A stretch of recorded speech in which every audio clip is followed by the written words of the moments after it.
Hey, what's up, everybody? This is kind of an impromptu Monday live stream.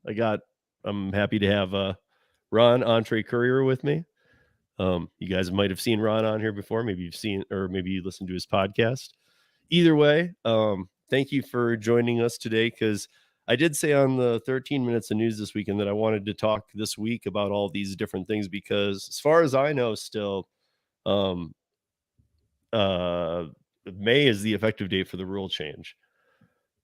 That's just one thing for the rule change to go into effect, because I know that, I don't know, Ron, if you saw this, but welcome, by the way. Good to see you. Howdy. But Kim Cavan and Karen Anderson are two of the 6 people testifying on Wednesday in Washington against the federal rule change. Mm-hmm. I don't know if you saw that. I'm always impressed by those ladies. The respect, just even for what they do and the work they put in. So kind of excited to see what happens there.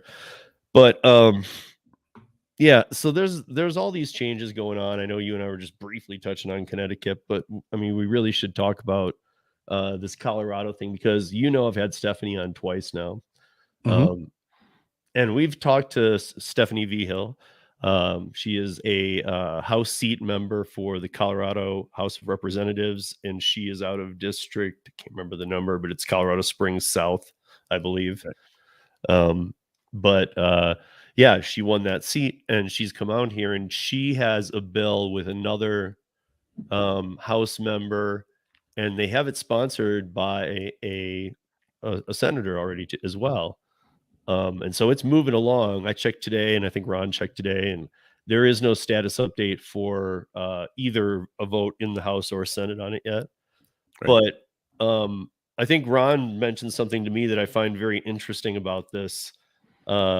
Were you calling it campaigning or advertising? Or let me let you throw that one out there, and maybe we'll kind of go from there. Well, yeah, I've noticed that a couple of people on Facebook groups have mentioned that they're getting phone calls from DoorDash asking them to write to their representatives and ask them to reconsider this, because, and I think the way the language went, it was something along the lines of, we feel like this could hurt our ability to earn, or something like that. And I'm like, how would it do that? But anyway, it would hurt. It would hurt DoorDash's ability to manipulate, but I don't think it hurts the Dashers. So here's where I stand with this. Maybe because I know you and I align on some union stuff. So here's where I stand with this. This bill on its own, great. I mean, transparency and the right to argue a wrongful deactivation. Okay, great. But like I was telling you yesterday, there's loopholes. Admittedly, even by Stephanie, there's loopholes. Or there's the one where I just mentioned it, like, hey, this wording seems like it's almost like this one sentence says you're allowed to do everything as you always do it. After all the new stuff that they're writing, we have the ability to transparency and all this, that, and the other. It gives them like an out. It's like, I can't remember the exact language, but it goes, after talking about it all, it goes back to the word estimate, where it should have already been finalized in that language, that you're already at the total because of what you described. Yeah. Yeah, I think basically, and if nobody knows or hadn't heard your episode earlier and wasn't familiar with that, this is a bit of legislation in being introduced here in Colorado that, first of all, it basically requires 2 things. So, the first one is, supposedly it requires transparency, that they can't hide the tips any longer. Right. And the second thing is that it requires gig platforms, TNCs, to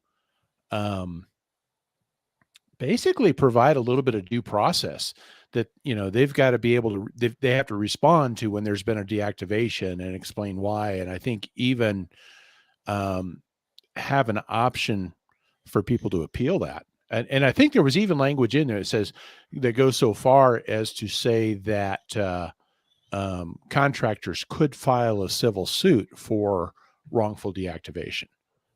And right. So Um, and personally, my feeling, and I know a lot of people are going to disagree with me on this. I'm I'm kind of like, well, the transparency part, I'm not as worried about. I figure that I can work around whatever games they play with what they want to show me, and so I'm not as worried about that part. But I do find myself thinking we definitely need something around this, the way they do deactivations. So I'm in favor of it there. But I do think, like you said, the problem with it is, and I don't know if it was just done in an amateurish way that they didn't think Right. language or what, but basically they just said that the language they used said that these companies have to provide an estimate of what you're going to pay. Well, where's the transparency if it's an estimate, especially if Right. they know, you know?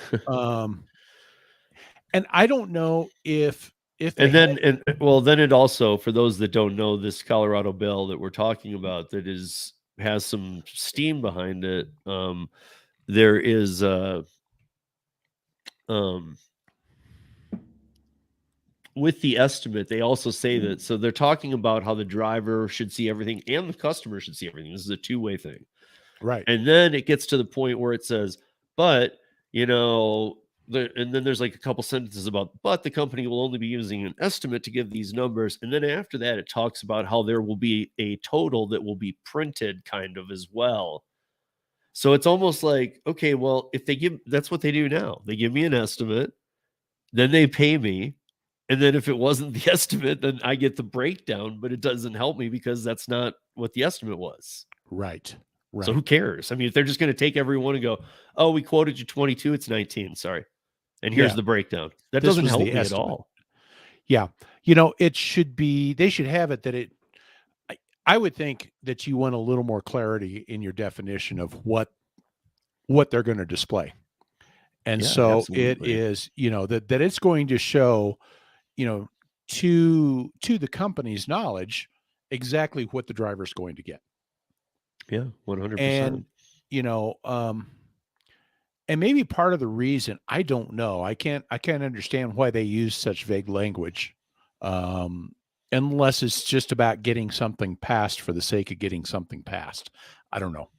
The game sometimes you play in legislature, but I don't get why they would use that language unless it has something to do with the fact that the total amount can change, especially if the customer changes their tip. Right. With Uber especially, they can change the tip amount. Yeah. Lately with DoorDash, they can add to the tip, and some of the other platforms, and in rideshare, that's especially fluid. Yeah, the Yeah. tipping, I you think never there's a know what lot that more could be. removing than additional, but okay. Right. Especially in rideshare. But and I've got more problem. I'm more inclined to say we should be illegalizing tip baiting Yeah. than anything about hidden tips. I mean, if So if if how, if just out of DoorDash doesn't curiosity, show what would me, your how would you eliminate tip baiting? I know it's not is this simple, but I have ideas too, so I'm just curious. it basically it's just as simple as if if if uh if they offer you an amount, they have to pay at least that amount. But what okay, but I And mean, like, what if the service is bad? Like, truly? Like, what if there was a horrible experience? yeah, What um, I mean, is there see, I'm for a system where if you wanna retract a tip because s coming from the service industry, it's hard for me to fully not appreciate the fact that sure, I mean, let's face it, guys. Ron and I aren't as young as some of you, but we're not old at all. right. but Nope, but I'm I just saying, understand like that. Ron will you'll fully understand what I'm saying here. Being a bartender and a server, my tip is fully based on my performance. Absolutely. It's not Yeah, done up front, and it's fully based on my performance. yeah, So this isn't like that, and I now get that. I'm okay yeah, with that after all the years that I understand that it's almost like you have to tip to incentivize the driver to want to do this, and I get it better than most customers would because I work these apps. sure. But Well, and I think part of that had to, it used to be like with Uber Eats, you couldn't add your tip when you placed the order until about 2 years ago. you couldn't put anything in? You couldn't put anything in when you placed the order until about 2 years ago. Right. And Okay. then the tipping was always after the fact. But the problem was nobody tipped. So even start of the pandemic, you couldn't put any tip in the beginning? They made the change, I want to say late 2019 that Okay, they so made the change. 3 years and change. Yeah. Yep. Okay. And yeah, it was right before the pandemic that they made that change. And so, yeah, the customer could not add the tip with the order. They had to go back in after the delivery was done to add the tip. And Right. Postmates was that way. Postmates was always that way until they were bought out by Uber. Right. And so that actually, I think with Postmates you could add the tip with the order, but they just never told the driver. But Right. and You and I have I talked about get that. the only one doing it right was Grubhub. Or at least from the I guess that's from the Yeah. driver perspective, different thing, but like you saw everything, so Yeah. transparency. And Um, and I think, but what that was, and I understood that, and it makes sense to a certain extent because, like you said, when you're waiting tables or working the bar, they always pay afterwards. But there's another piece to that puzzle in that, and the reason why it never worked that way very well was that people are used to paying the tip when they pay for the service. and to be honest, that's what I was saying was Yeah. I'm coming around. I'm not only am I Yeah. coming around, I've come around on that. And I even if let's say even if I didn't have a beef with these companies and their low base pays, like their base pay Mhm. was better, but whatever, like I would understand the tip still needs to be first because look, we all live in different markets, we all have different Yeah. costs of living, gas costs different amounts all the time in every market, and then in our own markets it goes up and down, all kinds of factors where since and I think you agree with this. I mean, when LA tried that thing where every driver could set their own price, let's just be honest, guys. I mean, like we would all love that. That is the argument there was that that's what you need for it to be a true independent contractor. Actually, that's not true at all. You Nope. can I've been an independent contractor for a laser company who they send me an offer. That's it. Here it Yeah. is. Yeah, here's your offer. Do you want it? There Same are way that now all again, sorts of ways. it's all of the specs. You'll here's your airfare, here's your hotel paid for, here's your Mhm. pay. You will be gone these days. Here's the times you'll fly out, fly back in. Here's the show, here's the specs of the show, here's what you're going to need to Sure. do. So, I mean, the whole thing is laid out 100% transparent, but that is legit independent contractorship. It doesn't have to be set your Oh, own price. And in absolutely. fact, in Yeah. that industry, how would that work? I can't go to Right. the laser pump company and go, here, you got a show coming up. I'll do it Yeah. for, I don't know what they're paying or what they're being paid of the portion of that show. There are a ton of independent business things where you can't negotiate a price where you don't set your own price. Right. My website, I get advertising and I have some affiliates things, and I know you work with some affiliate things like that. And I can't go to Mediavine and say, okay, this is my advertising rate. It's just like you put your ads up on here and this is what you get. And if somebody does better, you can go to them or whatever. But you know, Right. I've got no control over that pricing. It's whether or not it's good enough for me. Right. And I've been in telecom, where we would sell services, and all of the prices are set and all the commission amounts are set. So this whole thing about setting your price, Yeah. it's not the only way you can do business as Right. a business, so that doesn't And in fact, disqualify for the gig workers from. platforms, I think we learned Yep. very quickly what happened. Everybody undercut everybody to the bottom in that LAX Yeah. lot. And I mean, rides where people were doing them for even less. So it Yep. actually ended even worse. And the ones who weren't getting any rides because people were taking the cheaper ones. And I mean, that's just to me, that's not even something that, hey, let's deeper Mhm. look into this. This could work. I think that should just I mean, just burn that idea because it's horrible and it's never Oh, going to work. sure. You Yeah, can't have back a when platform of millions of people. using this thing and like everybody's setting a price. Yep. And It's so, those kinds of things, I don't know if that's that big of a deal. You go back to Uber Eats and stuff and the way they did that. And, the problem, I think the problem, they finally figured it out from their perspective that it was a dumb way to do business, because the problem was that people aren't used to going back and doing a second transaction. And that's why, usually the good drivers were maybe getting a tip on 40 to 50% of the trips, but usually it was like about 20% that people would actually leave a tip because they had to go back in and do a second transaction or something like that. And people aren't used to that. And that's not a normal thing in any other kind of tipping industry. And so, and the problem is people want their food, they get their food, they're not thinking about a tip. They're thinking about, I want to eat. right. And they get done eating, and who knows what else they're thinking about from there. But Right. it's not about going back and giving us a tip. I And mean, so I so, guess so I guess let's take it from the bar to traditional delivery though. Like what you and mhm, I know is just pizza or sub delivery before any platforms ever existed. sure, Late 90s, even before, but late 90s, early 2000s. You also didn't tip there until you got the service. Never. yep, You never pre-tipped a pizza or a sub or anything. right, We weren't to a point like that. Even like, and I'll kind of bring it back for you guys a little bit.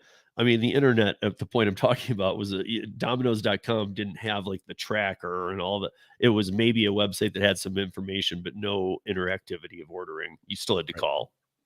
yeah, yeah, So my point being on those, a driver just relied on whatever the pay was, yep. and hey, let's get some tips based on service. But Well, I know it was again, a whole different thing. Most orders aren't handed to me. Every one of those had to be. yep, You had to hand them the pizza. You had to hand them the subs. You had to hand them a receipt to sign, which again almost puts it like the bar industry or a restaurant where how do you have somebody that you're looking in the eye and not tip them? I sure, mean, sure, it's a lot easier to not tip or to tip yep. bait if the person's never going to see you. Oh, and you wonder how much that move to contact-free delivery has made a difference in tipping, Right. because people don't have to look you in the eye now, That's what I you know? mean. Yeah, And and that's at my least, point. you know, the funny thing is when they would say on Grubhub or DoorDash, "Oh, I'll tip you in the app," and it's like, "No, you won't, because you can't." Right. And you can't. You didn't, because it didn't show up here. But, it's like they gotta feel like they're gonna at least make you think they're gonna give you a tip or something like that, because 'cause they're looking at you, and Right. you take away that discomfort, and it's kinda like, now I can just stiff you, and I don't have to face the consequences or anything. Right.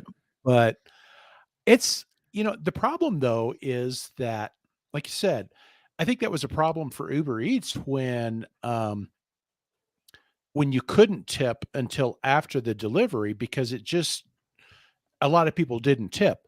And Mhm. Uber Eats paid a whole lot more out of their pocket for deliveries than DoorDash or Grubhub. And this was way back before the days when everybody did their race to $2. You know, when Grubhub was 3.50 was the minimum, and when DoorDash was up to 5.5 or whatever, and Uber Eats was still paying more in delivery fees than anybody else, because they had to have their drivers, because there weren't any tips.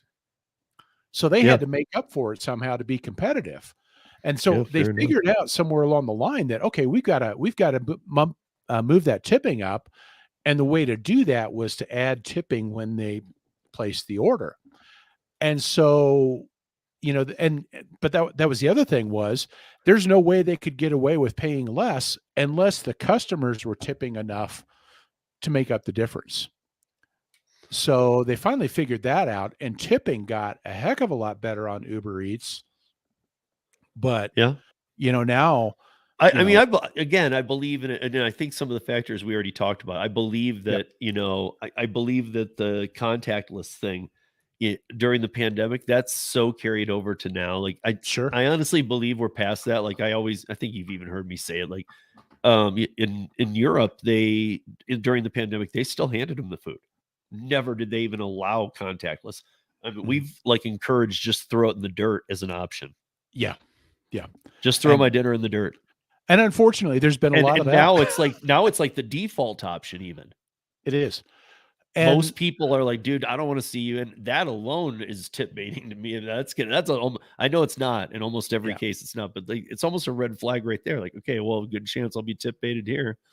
yeah, I mean, because easily they could, but I get it. I think there should be a system, where you have to do the tips up front, but if you wanna remove it, you gotta call it in, and you gotta have your call recorded in case the driver wants to,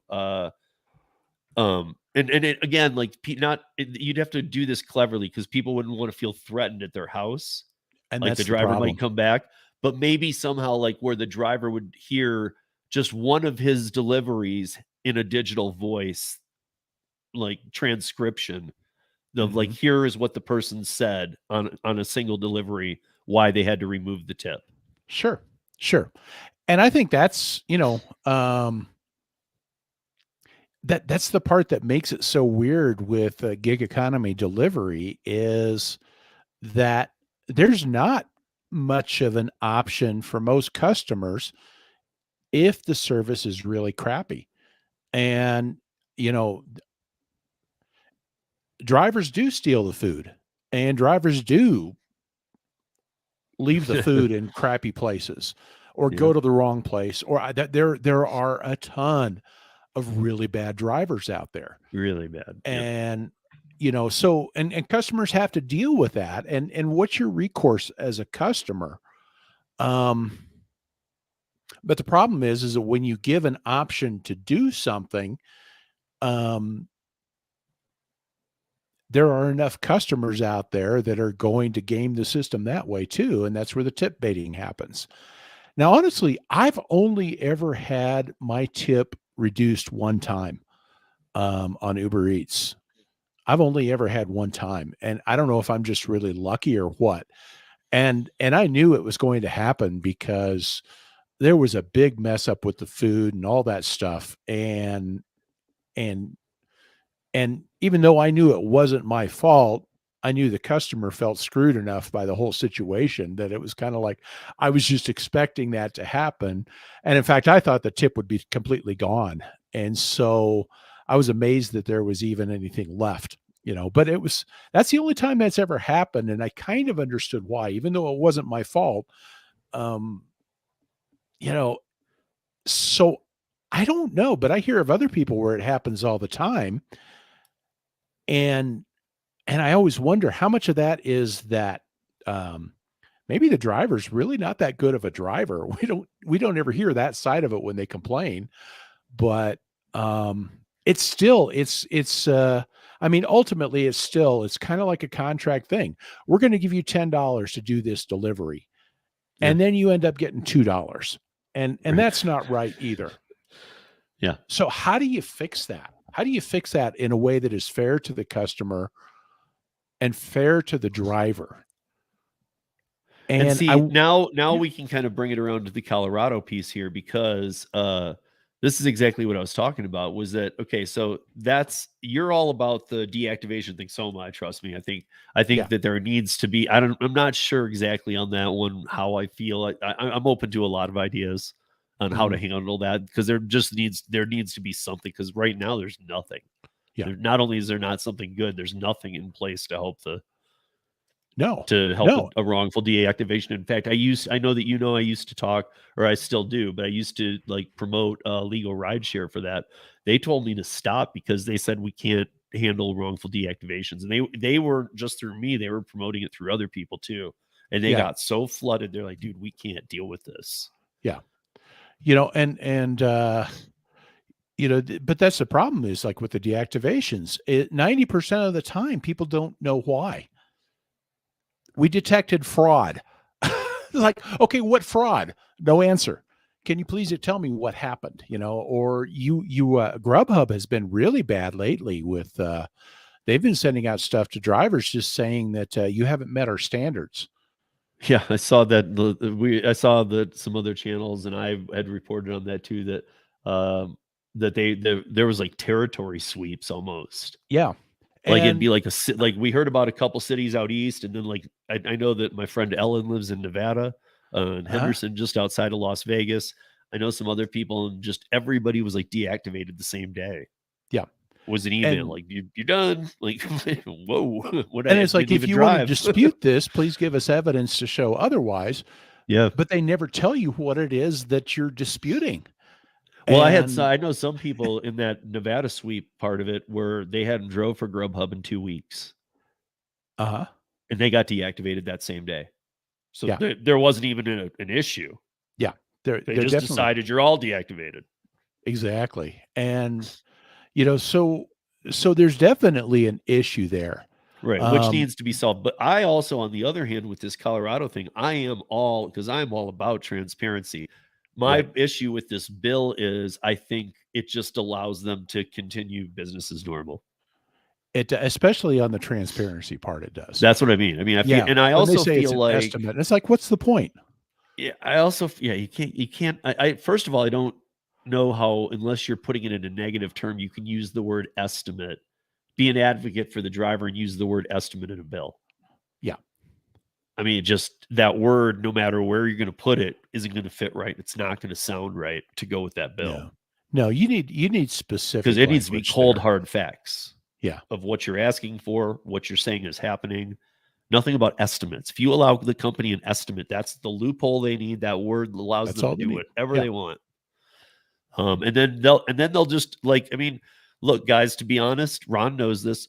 Some of you might know this, but like Uber has been kicked out of other countries and gone back after without the permission of the country. I can quote Spain, for example. Uber's been to Spain 3 times, and they never out of the three were they invited back. They were kicked out, they left, but then they came back at the right time, just opened up again, whatever.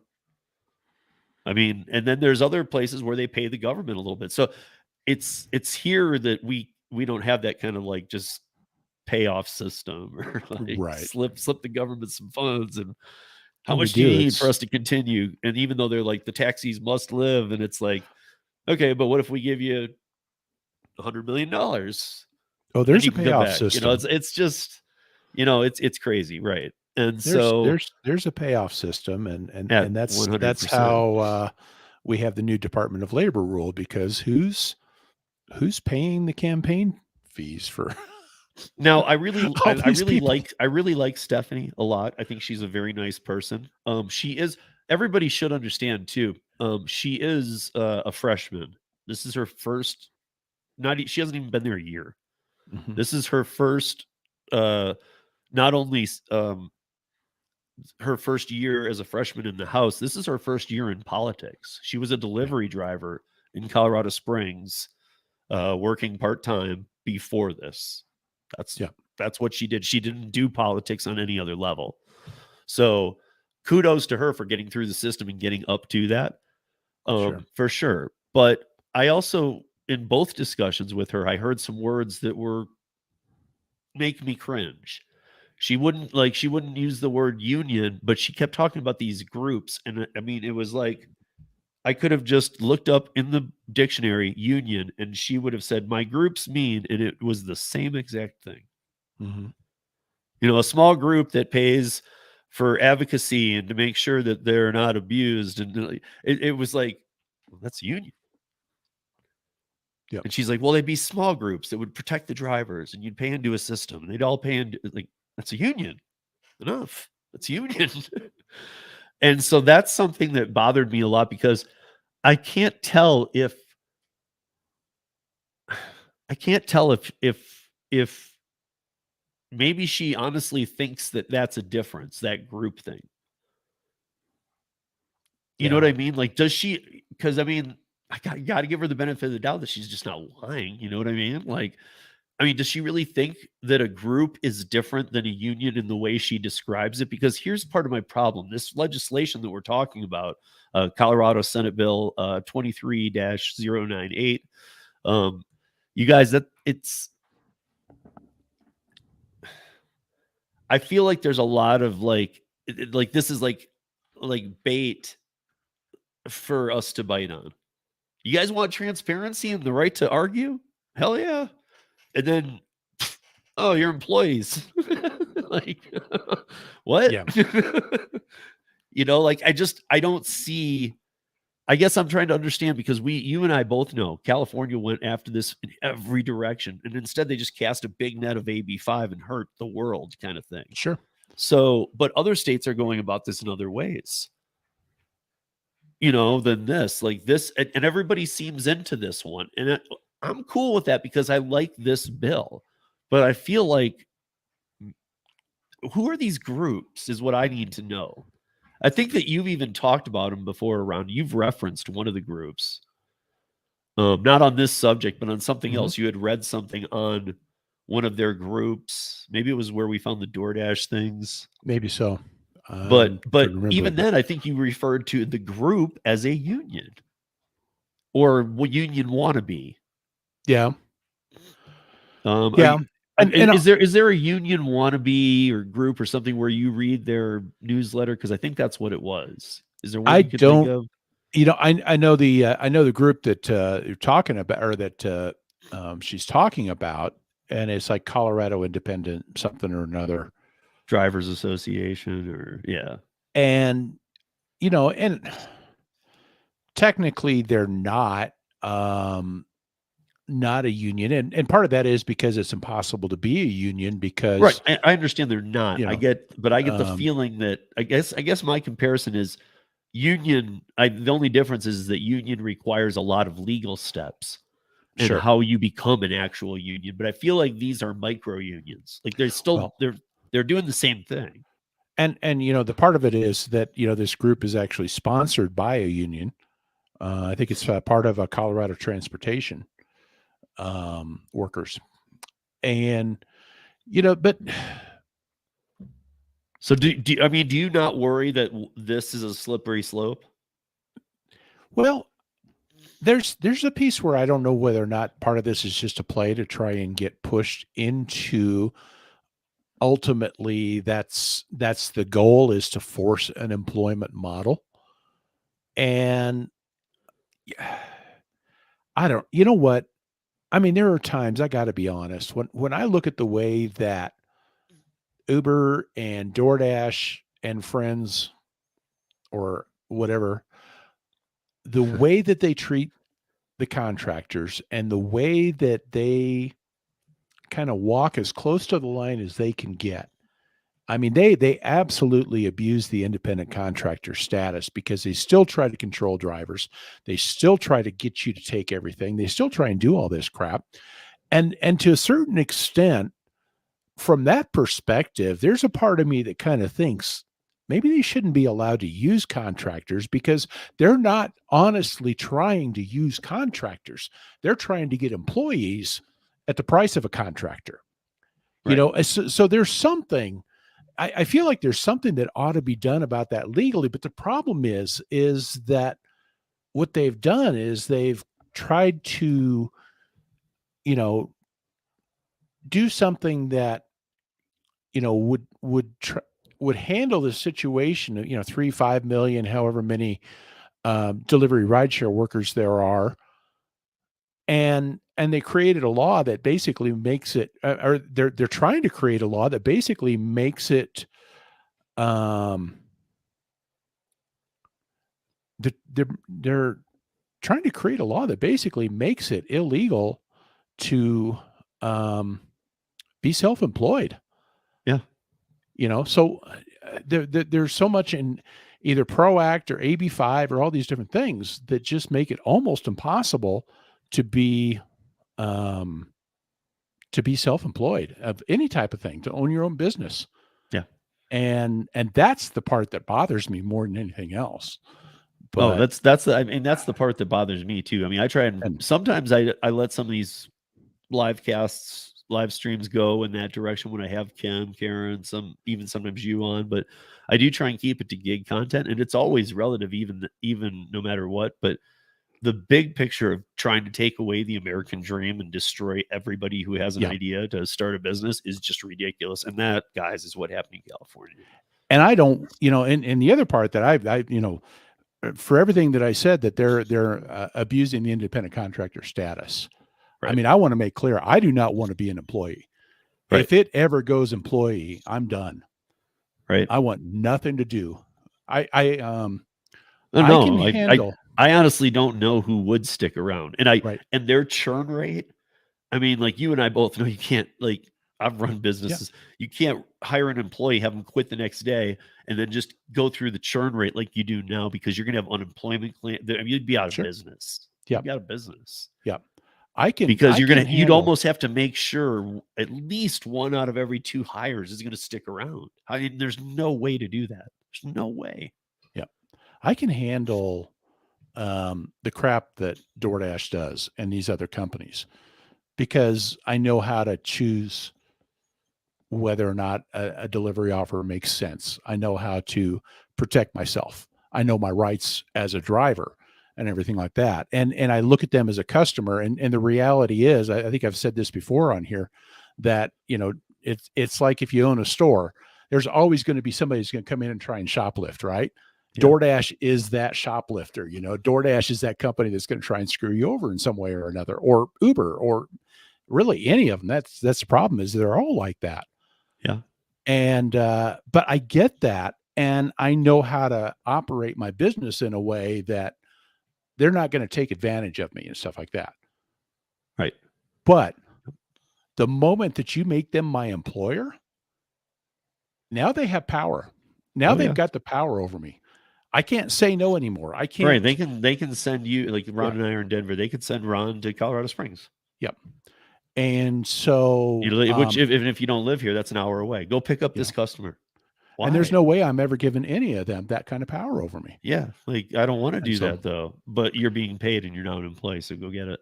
and the problem is, though, with the flexible nature of the gig economy, that's been a lifesaver for so many people, that you could just jump on, go make some money, work around your schedule, for people that got laid off, for people, all sorts of things like that. And if you go and you try and turn this into an employee model, you can't do that anymore. Yeah. You just can't.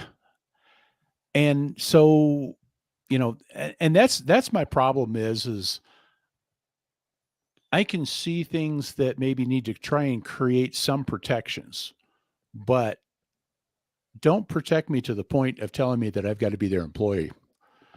Yeah. And No way.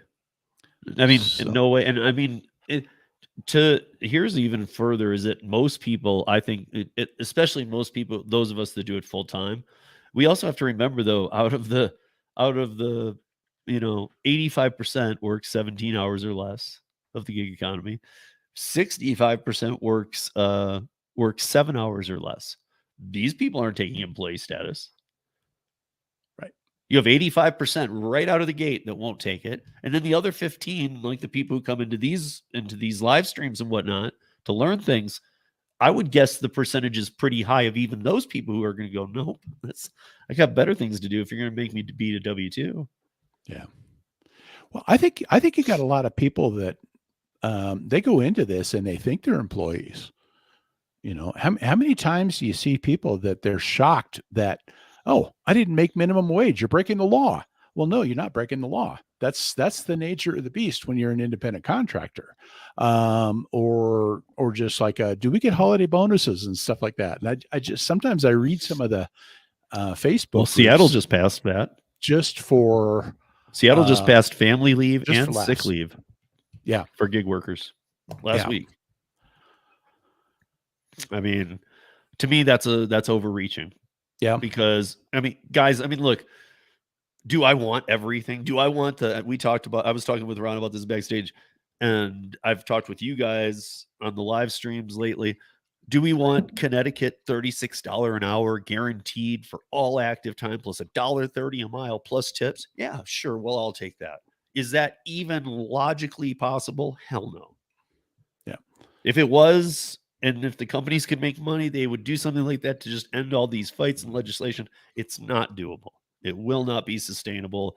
And Ron brought up a great point. Is like, what if Connecticut goes through with it? I've always said we need a state to go through with something this dramatic and stupid to watch it fail, because like in California, Uber and Lyft and the rest were going to leave under AB5. Then they got Prop 22. That's why they stayed. So Yeah. Now, what's in that? Connecticut, So, you brought up a good point.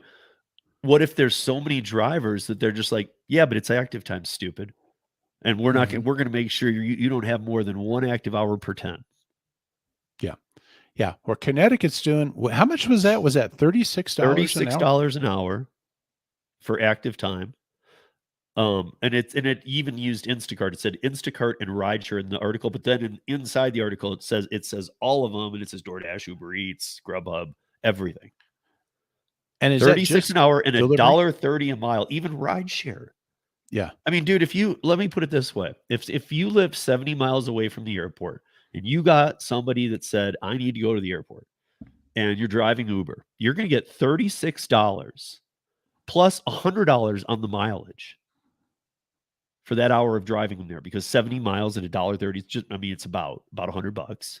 Mhm. So you're going to get 100 plus 36. You're at $136 an hour plus tip. You kidding me? I mean, And to that me, would be, that's not even fair as a driver who, of course, I would love that. Those sure. unicorn tips that make those hours. But to think I mean, you think that I'm not trying to be mean, but you guys think we should be paid like brain surgeons? Because that's Yeah. kind of what it is. I mean, it's like, like doctors are in debt for 10 years after getting out of med school. Although these days, I mean, the reality is $36 an hour is like 70,000, which isn't bad. It's pretty good money, but it's not as good a money as it was a few years ago, you know? Right. But it And wasn't a it's, guaranteed either, which no, allows it wasn't. laziness, bad service, everything under the book. Yeah. Well, and that's your thing there. And it's kind of like if you get pushed into that, at this point, it almost, if they have to pay that much money, Yeah. it makes more sense for them to go to an employee model, Yeah. because at least then they can control what's going on. And because that's the problem, is that you can't require somebody to wear a uniform, you can't require them to take certain orders or anything like that. And so Got there's my no Curry quality uniform on right control. now. What's that? I got my Curry uniform on right now. Oh, dude, you're wearing somebody's brand. At least. Oh man, no, that's all right. But but it's at least it's an option, right? Yeah. And I'm wearing the their problem brand is because there's no, I think everybody knows Curry's, whether you use it or not, or whether the offers are great for you or not, they're 100% transparent. yeah, They're my you know, favorite app because not just because of earnings, but because they're 100% transparent. There's no joke. In fact, they add to the transparency every month or on every update. There's like, okay, now we're going to tell you how many minutes you are from the pickups. Like, dude, I don't even need that. Like, I know it's all good. They add yeah, more. They just keep shoving more at you. Like, here's more information, yeah. which is great. But, I mean, I already get enough. But my point is, But yeah, I think and that would be a good question to see. Okay, if Connecticut passes that, right. what happens? Like we were talking backstage, and you thought, are these companies going to pull out because it's that much money? Yeah. Because it, you know, like it or not, it's still kind of closer to an entry level type work. Um, and that's a lot of money to be paying. And especially when you're adding the mileage on top of that $36 an hour. And, so that's an awful lot of money. And are these companies going to stay? Um, or are they going to say, no way, it's just too expensive to do business here, and pull out? And, but, you know, that I think that's where it would be kind of interesting to see if something does pass and to see if something happens there. Now, the one thing about that is, though, it raises their cost of doing business, and they're going to end up having to charge the customer more money to be able to do all of this. But it happens across the board. So DoorDash's cost is going up, and so is Uber Eats's, and so is everybody else's. And so, um, maybe because if it's a level playing field, you know, it kind of gives them an excuse to raise their prices then, or raise the cost of doing business there.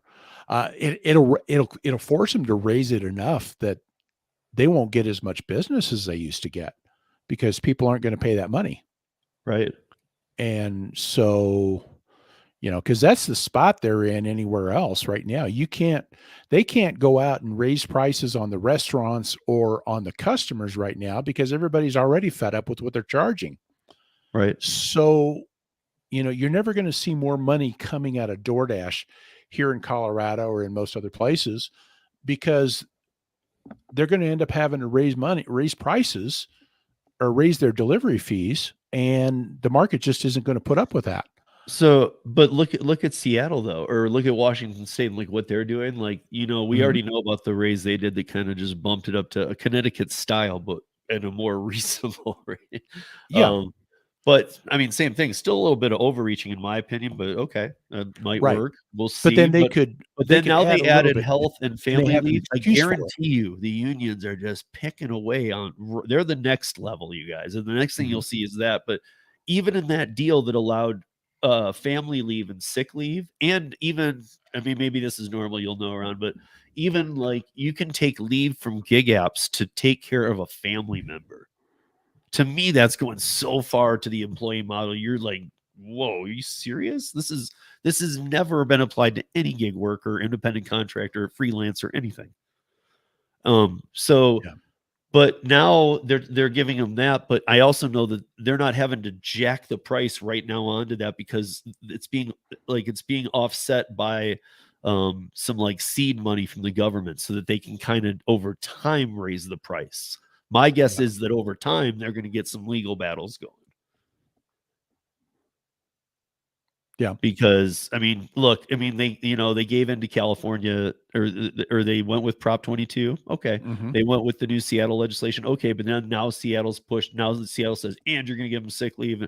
I mean, like it's you got to remember these companies aren't the kind that go, okay, we'll lose more money and do that. That sounds good. They'll push everything into court and do it for years. You know what I'm saying? Mhm. I mean, 100%. Yeah.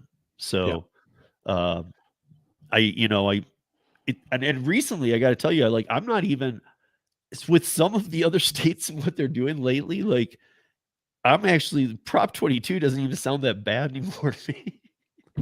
I gotta say, and you know this, Ron, I do feel bad because most of AB5 really didn't. Gig economy was a small portion Yeah. of what AB5 did. AB5 destroyed careers, Yeah. 30, 40-year careers, businesses, nonprofits. And the So irony is they were specifically targeting Uber, DoorDash, Lyft. That's who they were specifically going after. And guess who's still in business and guess who's still using independent contractors?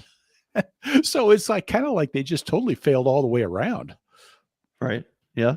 And Uh, so, I mean, but I guess I'm saying like now watching some of these other states, like Prop 22 is fairly low. So now I guess like when it was the only one, it seemed so harsh. You know what I mean? yeah. And now it's like I can see where Uber and Lyft or why the Flex Association made this deal. It's like, okay, yeah, maybe that does make if what you're looking down the pipe at is what these other states are doing, then yeah, you got a great deal in California. Yeah. Because I mean, they still get to call them independent contractors and they Mhm. still get to operate, to be honest, because we were watching them about to leave the state. And that Yep. was, I mean, we all know that the people that discount that truth, you need to go look into that deeper because you can find state documents that say that it was done in the 11th hour. I mean, and Mhm. we're talking the 11th hour, the 58th minute too. Like they like bit that thing down to the wire, and we're like, okay, we'll do what you want. And Uber and Lyft were like, yeah, we know. And I mean, it So, was sad. It was, I mean, they had to bend to that. yeah, kind of along those notes. Now we've got Department of Labor is most likely going to be finalizing their new rules. And Where do you think that's going to do to gig work in general? What happens when they pass that? Well, I think I mean, to be honest, it's the same thing as the PRO Act. I mean, like it had Mhm. the PRO Act passed, you still there was I mean, I know there was a lot because of this administration currently. There was a lot of push that if the PRO Act had gone through at the right time, most states would have fallen. But we got to be honest, like there's still 26 right to work states, and they would have fought that to the T. Well, And I feel like even though a national law goes into place or something, it is up to each state to adopt it. I mean, they could get into a war over it, but they're not gonna. right. Like I feel like the national thing is saying, "Hey, it's okay to do this and we'll back you." Yep. And then it's up to the state to say, "Okay, we'll do it." ProAct would have had a huge fight But the in the PRO Act would have Supreme hurt Court. everybody like AB5 too. That's a little Right. different. That wasn't just targeted at gig economy. So Right. The one problem with ProAct is that ProAct was, and I think the Achilles heel for that, if it ever became law, is the provision that says that it basically overwrites a state's ability to be right to work. sure. And that's a huge constitutional issue because that's saying that's federal legislation telling the states what they can or cannot do, and it could be fought just on that. I don't think that's ever going to pass, Right. just Yeah. No, not because not there's now. not now. But there was a time when, let's be honest, a lot of people don't know this, but it was very close.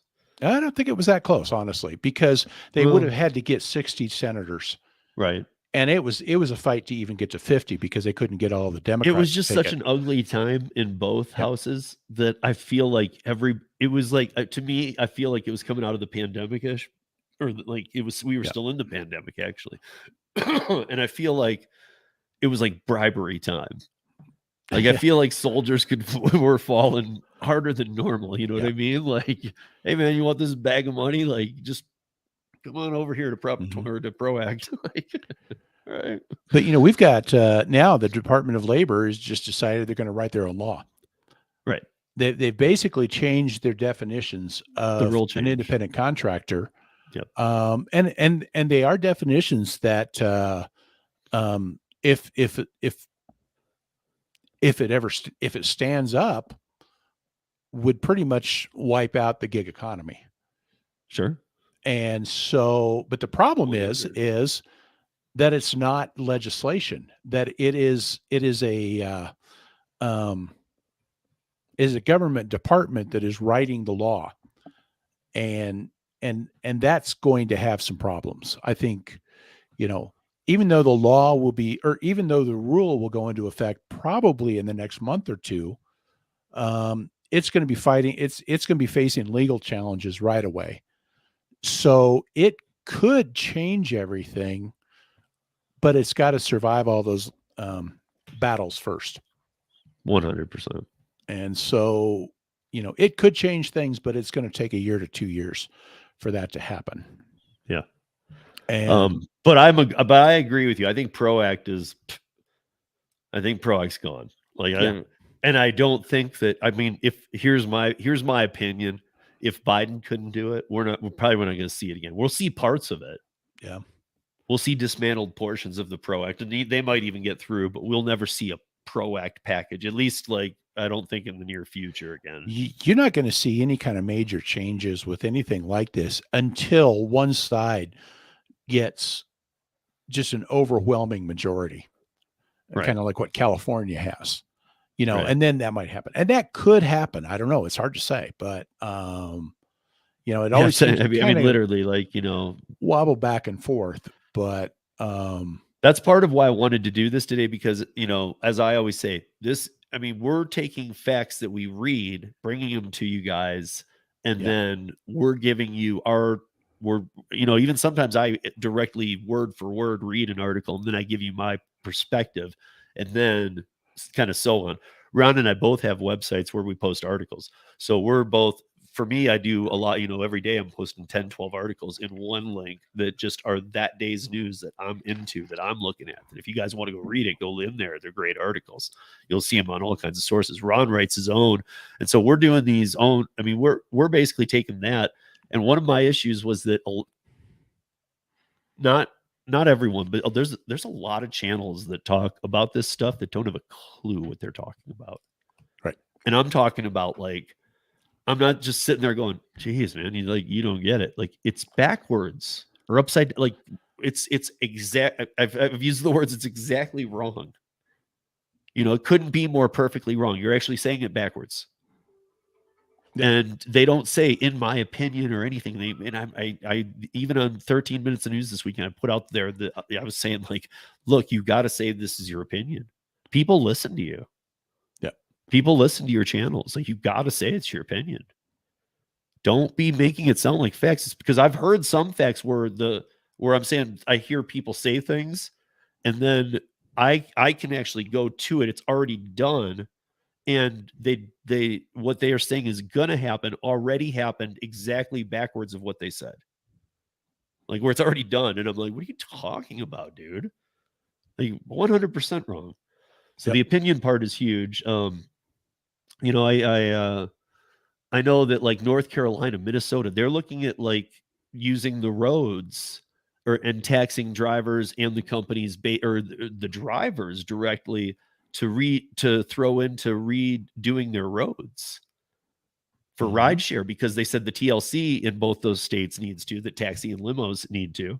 They pay their portion for the roads, so why shouldn't Uber drivers? And instead of going after Uber, they're coming after the drivers. Hey, man, you got to pay into this system. So that's what I'm saying about, like, it's not pro-exile. It's like every state has gone rogue on how they're going to approach this. Yeah. Yeah. And that's the problem. There is no common definition Right. of what an independent contractor is. And even in the federal government, there's actually two different definitions. There's the common law, which centers on whether or not the company controls the worker. And then you've got Department of Labor that has a little broader definition, but it's not a real clear one, that looks at a lot of other factors as well as control. Yeah. And the IRS has its own definition, and each state has its definition, and actually different departments in different states have their own definitions. And it's kind of like 100%. here in Colorado, where when it comes to an unemployment thing, the ABC test applies. And but there's nothing, but they don't prohibit you from having employees based on an ABC test in Colorado.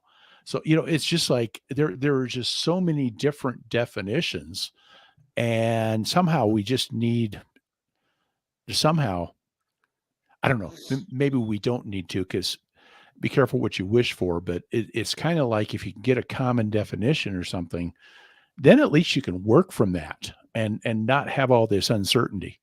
Right. Because that's the thing. It's like, who knows that something doesn't change, and who knows that um, Department of Labor doesn't just shut down DoorDash, and that there's going to be a big court fight over it, but Yeah. at some point, some things could change dramatically. I mean, you do and have that Grubhub tied with impacts Amazon. So are you going to go after Grubhub? Because you're going to really you're going to piss some big money off there.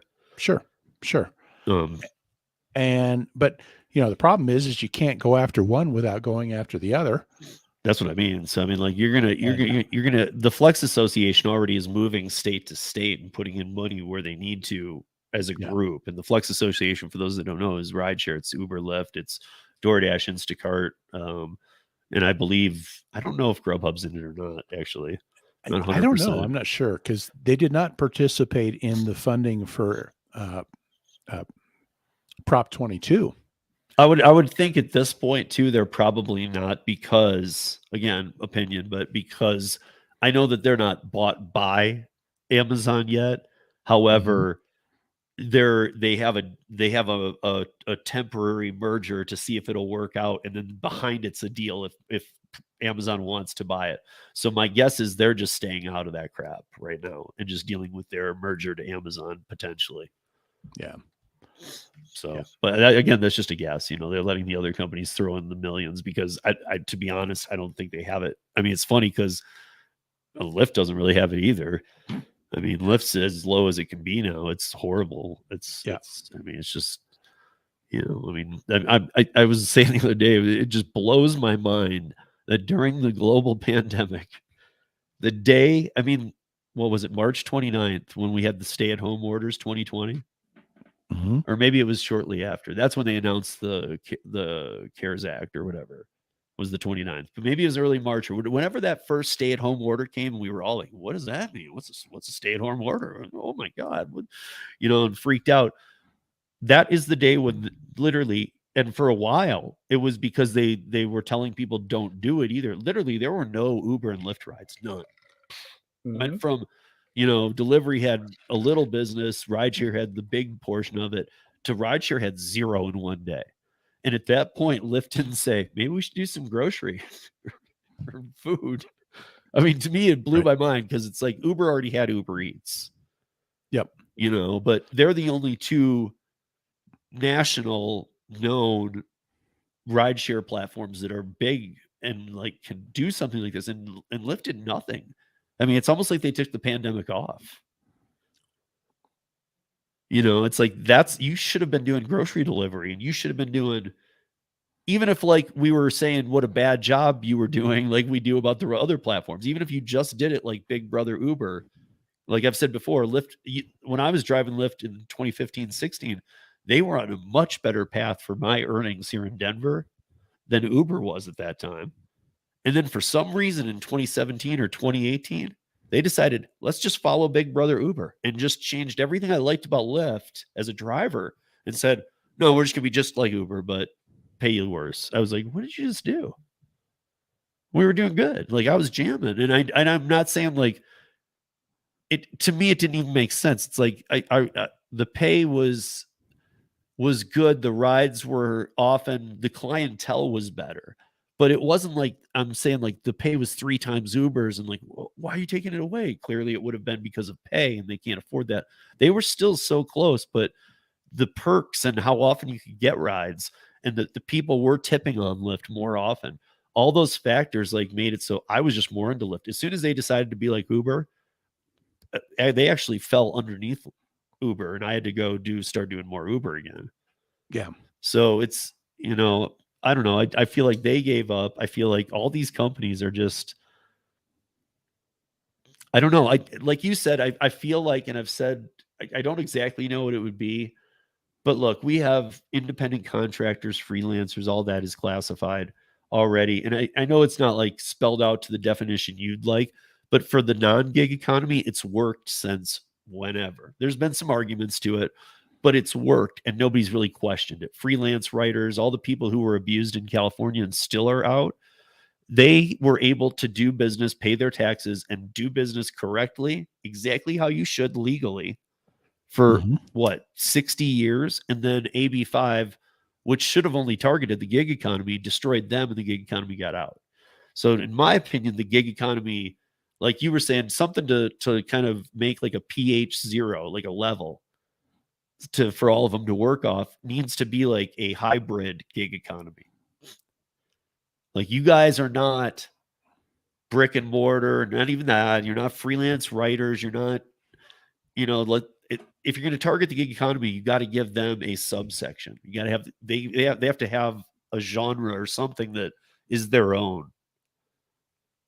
Otherwise, you're going to be targeting the whole thing and hurting people that, I mean, nobody should be hurt, but hurting people that have nothing to do with this. Well, and whatever you do with that, you have to have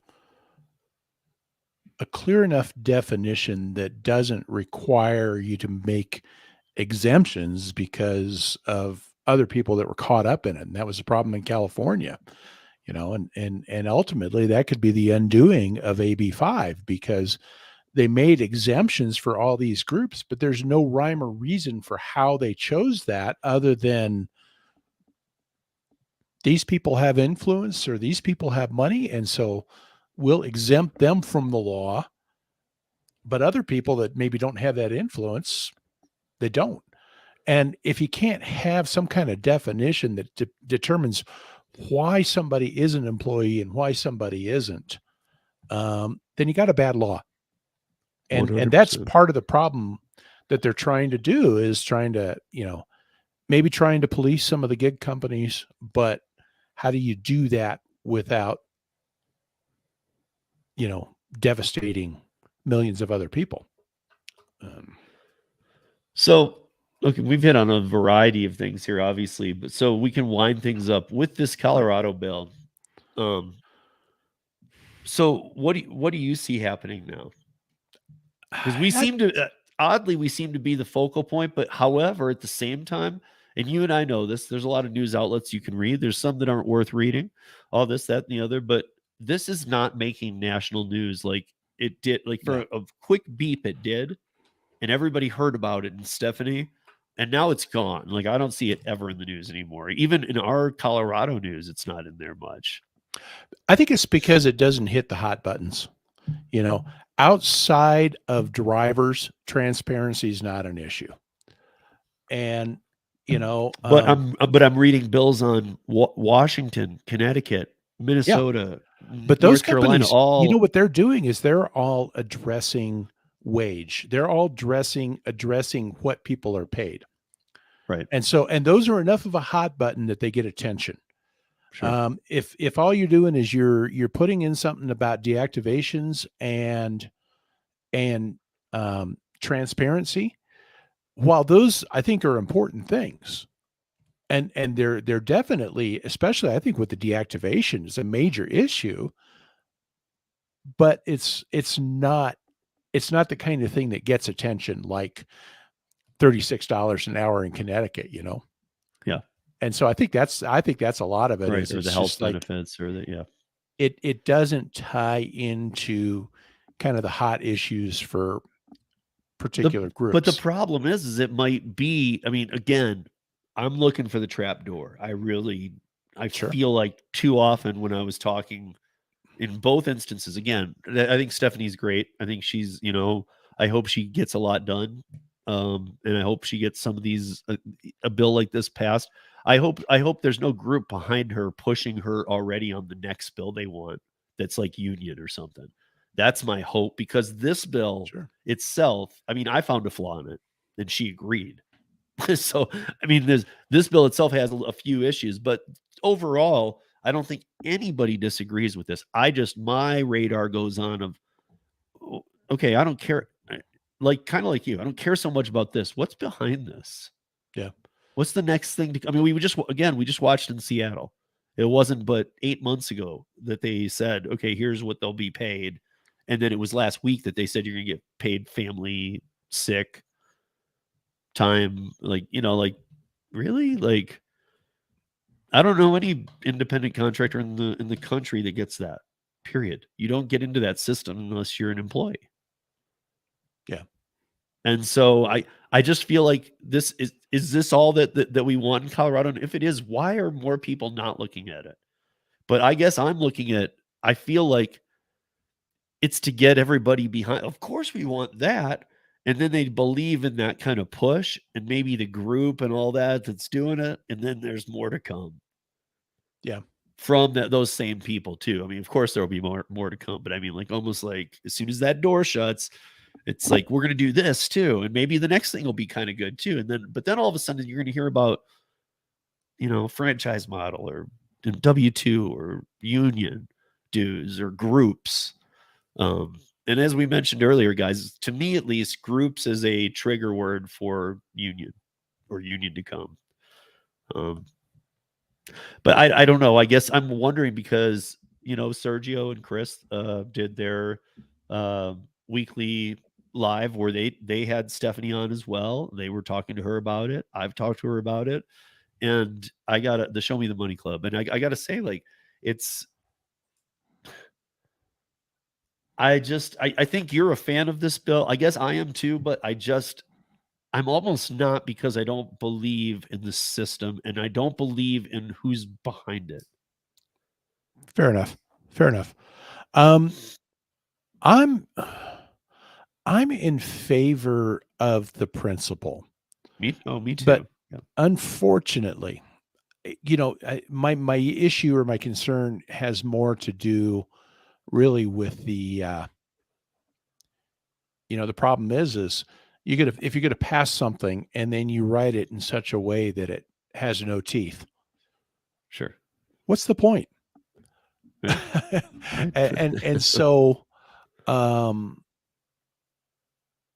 I mean, ultimately, it's the kind of thing that it's like you do something like that, and I think it could almost embolden them to continue the bad practices. Like, oh, they passed this law and we got around it, so we can do whatever we want.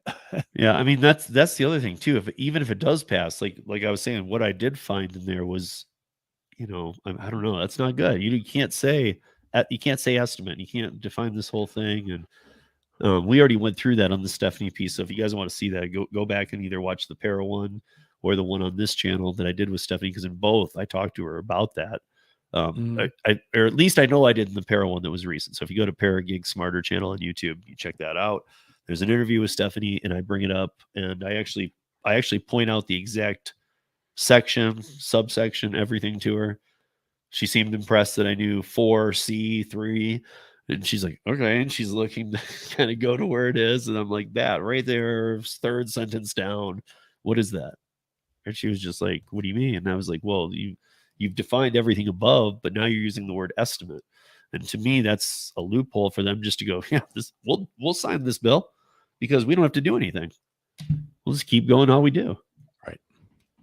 and and that's where I think there's a problem, because even if people are under the impression who are trying to get this bill passed, we all know that it comes down really, or maybe not everybody does know this, but it really does come down to, even if this bill were to pass and then Uber and Lyft and all the rest were to go, well, see that word estimate, we use that as the loophole. I'm not saying who would win, but we do have a impassable battle now that would need to go to court, that would get tied up for years.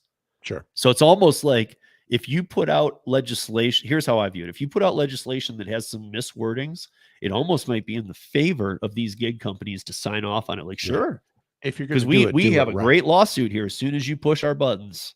Yep. If you're going to do it right. And I think that's the biggest problem I see with it is it's just poorly written. Yeah. I mean, Um, the thought is great, and I'm glad that you're all about the deactivations, because I'm all about the transparency always, but I'm about both on this. mhm. I'm concerned that I don't know. This isn't going to be enough. They're going to use the loophole, and then they're going to come back at them harder, and then they're going to bring the Flex Association and spend millions to really just end it.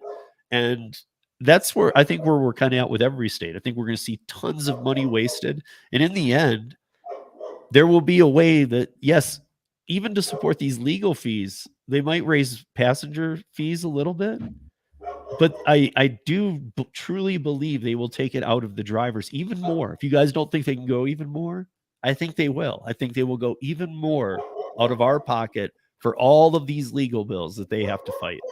Oh, we keep thinking they can't go lower and they keep doing it. So, Yeah, I'm. I mean, I'm blown away. I literally just think, like, we just don't. I don't hear anything that's the right solution yet.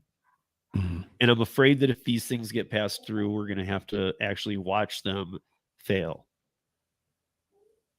in one way or another, or lead to W-2 type employment. And I guess, hey, if 90% of the people working gig apps, and again, this gets weird because we got 65% that work 7 hours or less. To me, their votes don't even count. Like, it means you're working one day to go out for the evening, take your girl out for dinner or something. But if 90% of the gig economy wanted to go to a W-2, I'm able to shift my life to other things. I wouldn't like it. I'd like to keep doing gig work, but if 9 out of 10 people wanted it that way, well then okay, that's what this country is about. If that's how you want it to be and you get it passed through legally and stuff, not much I can do about it. If every gig worker I knew was like, dude, I want to be an employee, I would be the outcast. However, I don't know any, none, zero that say they want to be an employee. Not one person.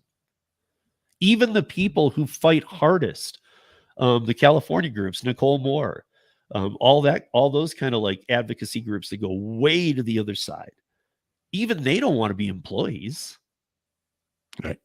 So it's like nobody out there wants to be an employee, but that's the threat. And it's like, man, if you got groups fighting on what we need better pay and this is how we're gonna, and we're all tangled up fighting. But in the end, the worst case scenario might be W-2, and that's none of the people with anything in this fight want that.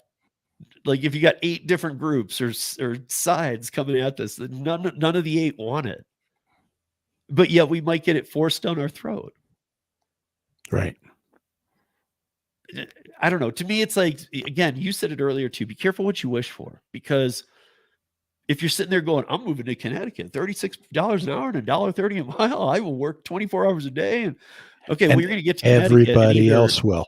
And right, you're going to get to Connecticut, and either the gig companies will have left the state, or like Ron said, you're not going to get many jobs, because if they're paying on active hours, they're going to triple stack. They're going to make sure that they're charging the customers more. You're going to be doing long runs. They're just going to have you out burning gas, or I guess not because of the mileage, but they're going to find other ways to abuse the crap out of you. Well, and you're still going to, I have a feeling you're still not going to make, maybe in the beginning a little more, but even then, I don't know. I don't think you'll make any more. If not, you'll probably make less.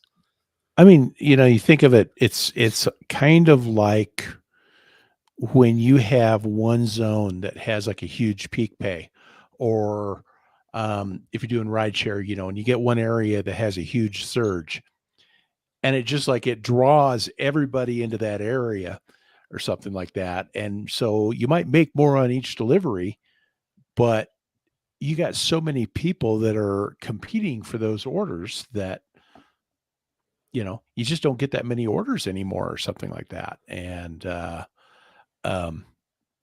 kind of see that being what could happen in Connecticut if they ever push that through.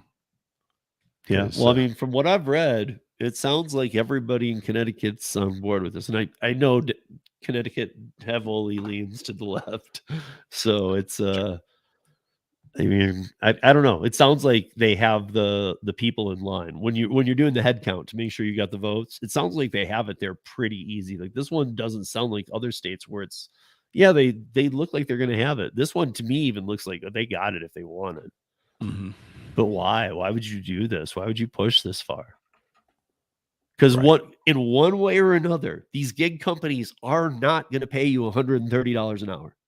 Just trust. You're not gonna go from making 15 to 130 because a bill passes. You're not. I'm sorry. And again, just my opinion, but I have to say it that way. But again, I almost feel like I can just say that because you're not gonna make 130 plus tips an hour for active time and be active the whole time. You're not. Well, and ultimately it comes down to a market thing too. It's like, yeah, they can force them to pay so much, but they will have to pass that on to the customer. And at what point will the customer say, no, it's not worth it anymore? Yeah. And so, and that's the part I don't, I mean, okay, I guess if that happens, maybe you just don't have delivery in Connecticut anymore or whatever. But yeah, I mean, yeah. Ultimately somebody has to pay for it. And yeah. And I think you're right. If I wasn't really putting together, because I was wondering why we're not making news anymore, but you're right. It's because there's no number on it. Yeah. There's no like dollar amount. This is about something different. But again, I would think I mean, to me, that should make news anyway, because there's noise being made nationally about pay. And really this does go to pay.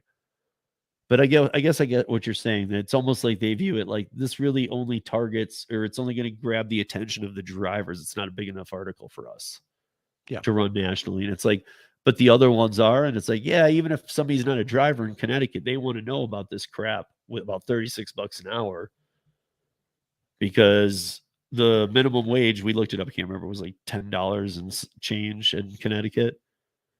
And then we know the federal minimum wage is like $7 and something cents. Right.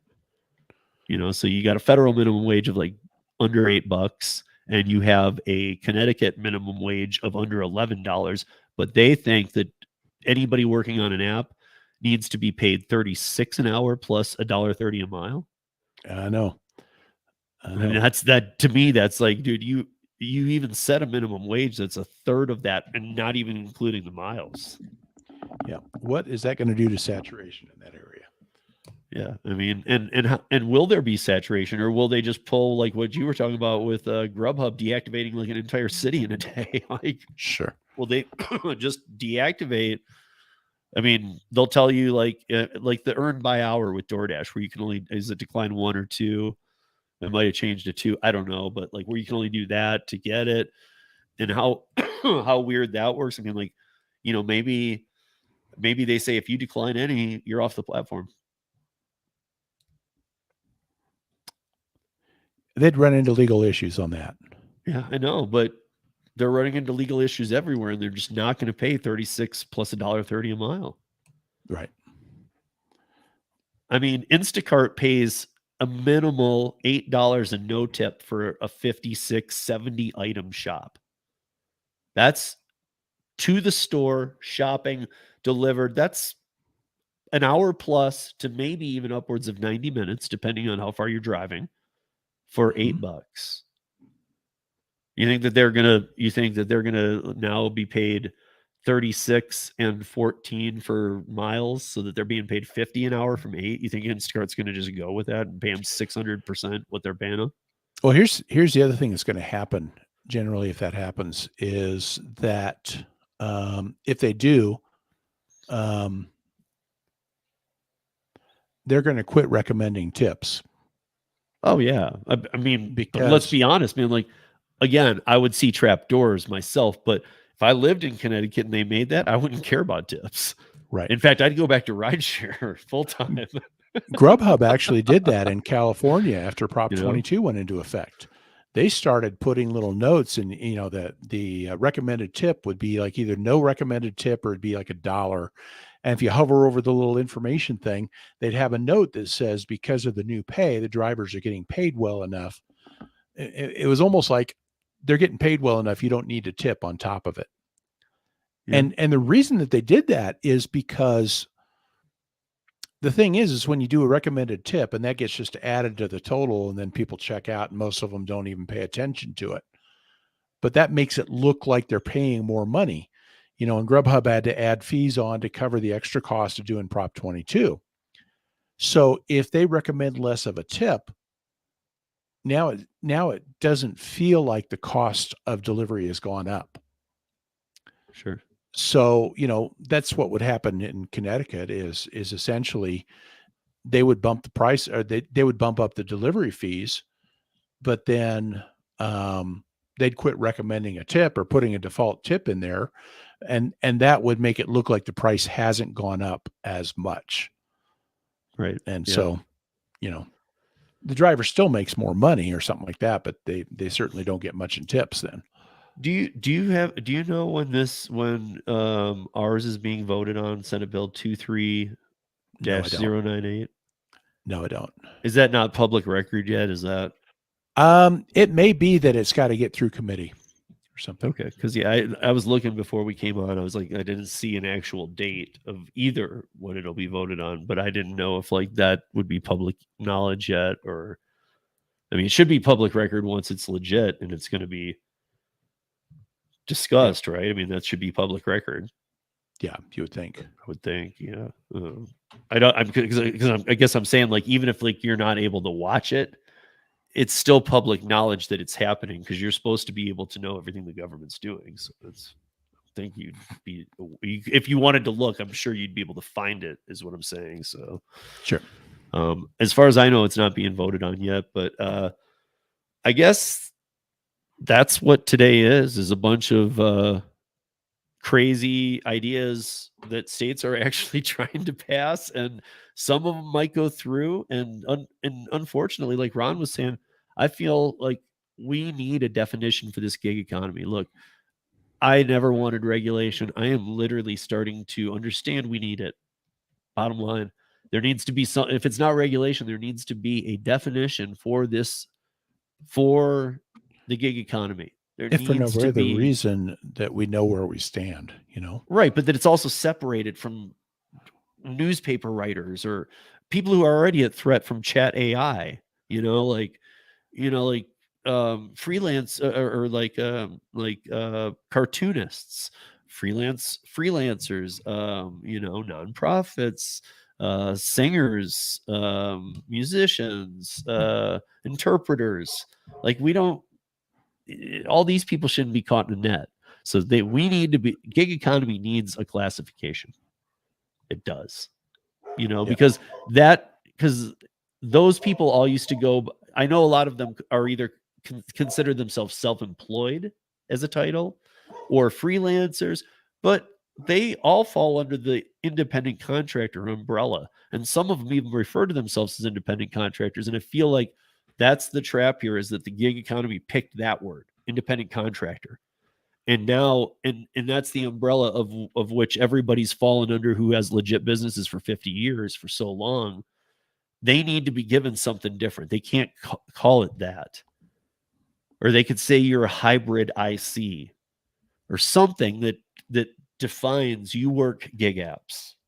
And if we come after that, that's going to be for that, not for the whole everybody who wants to run a business in America.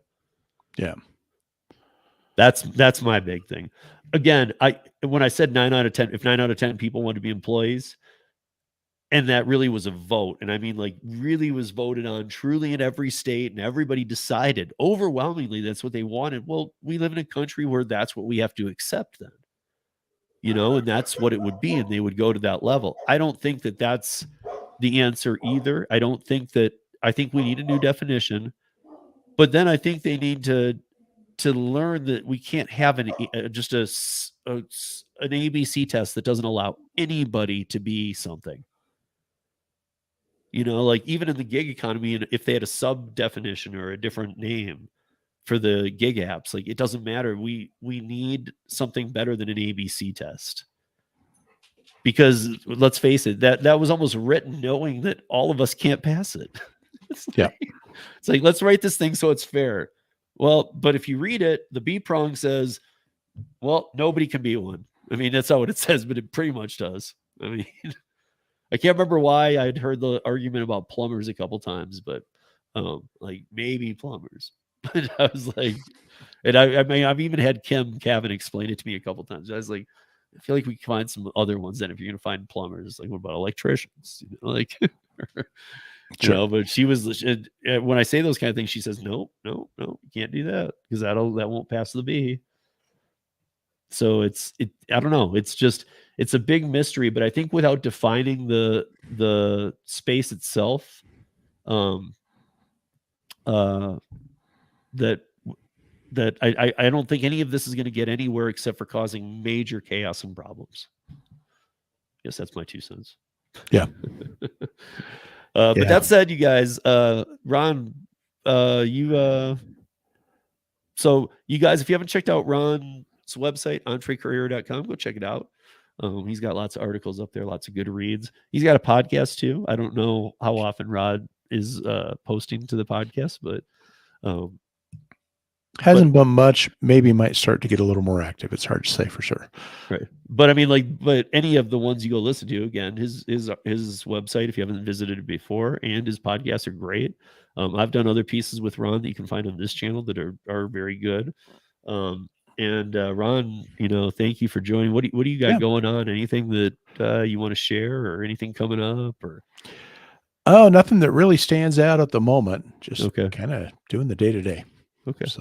So yeah, I mean, you guys, we were just coming on here I feel like this is a jumping off piece. Now let's revisit it in a month or two and see where all this stuff lands and compare it to this piece. Because here we are spelling out what the news is saying, but now let's see what really happens. Right. Because the rule change goes into place in how many days in April? So in 14 days, in exactly 2 weeks, the rule change goes into place. federally, national. What the states will do with it, I don't know. What the federal government will do with it, I don't know. There's a lot of different, I mean, if you Google it, if you Google Department of Labor rule change, you're going to find lots of different stories that are going to send you down rabbit holes that all tell a different tale. But there's kind of a general theme about it that you will understand if you already don't know about it. So DOL rule change, that Google should bring it up. And you guys can find tons of articles, or you can go to ridesharerodeo.com. I'm sure Ron has some up. And but we're going to sign off for today. And I appreciate you guys. I just was getting on here to brainstorm with Ron and use this as a piece for in about 2 months when states literally start having some changes to revisit this and see what we were talking about. And in the meantime, you guys, please, again, fact check everything. Creators on any space, podcasters, YouTubers, anything. You guys, you need to say in your opinion, and you need to source things when you're talking about them in your show notes. I do, maybe I have it a little easier, and so does Ron, because we both have websites. So anything I talk about is sourced on my website. And I can move those over easy to the show notes too, but it's a lot easier when you're running a news website. So, but there's too many people out there talking factual who have a lot of people who listen to them, and or not a lot, but some. All it takes is one person who listens and believes you, and you need to take into account that even that one person or 100 or 5,000 or whatever it is that are watching you, you're responsible for making sure you're not just speaking, sounding factual and not being factual, in my opinion. And it's concerning to me because I see a lot of people doing it.